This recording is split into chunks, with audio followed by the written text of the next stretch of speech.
এটা আমরা বলবো যে ঐতিহাসিক দিন আমরা বলতে পারি, যে যেখানে শ্যামাপ্রসাদ মুখার্জির জন্ম হয়েছিল সেখানে কোনোদিনও আমরা বিজেপি সরকার দেখতে পাইনি, কিন্তু এইবার পশ্চিমবঙ্গের জনগণ ভারতীয় জনতা পার্টিকে দু হাত ধরে আশীর্বাদ করেছে এবং ভারতীয় জনতা পার্টি মানে 207 সিট নিয়ে পশ্চিমবঙ্গে ক্ষমতা এসেছে। আমরা জানি যে পশ্চিমবঙ্গের জনগণ যখন যায় তাহলে দুই হাত ঢেলে দেয়, সেটা আমরা পেয়েছি। নিশ্চিতভাবে আমাদের দায়ভার বেড়েছে।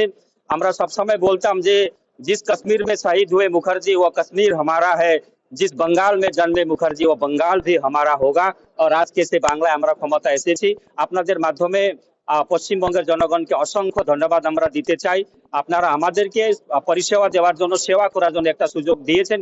নিশ্চিতভাবে সেই সুযোগটা আমরা কাজে লাগিয়ে পশ্চিমবঙ্গে যে কাজগুলো বিগত দিনে হয়নি সেই কাজগুলো আমাদের সম্মানীয় মুখ্যমন্ত্রী শুভেন্দু অধিকারীর নেতৃত্বে সেই কাজগুলো হবে। যেভাবে বিজেপি শাসিত রাজ্য এগিয়ে যাচ্ছে, সেখানে উন্নয়নমূলক কাজ হচ্ছে, তেমনি আমাদের সম্মানীয় মুখ্যমন্ত্রী শুভেন্দু অধিকারীর নেতৃত্বে যে ডবল ইঞ্জিন সরকার আছে সে আগামী দিন সে উন্নয়নমূলক কাজ করবে এবং যে আশা এবং আকাঙ্ক্ষা পশ্চিমবঙ্গের জনগণ দেখেছে সে নিশ্চিতভাবে আমাদের সম্মানীয় মুখ্যমন্ত্রী শুভেন্দু অধিকারীর নেতৃত্বে সে আশা এবং আকাঙ্ক্ষা পূরণ হবে।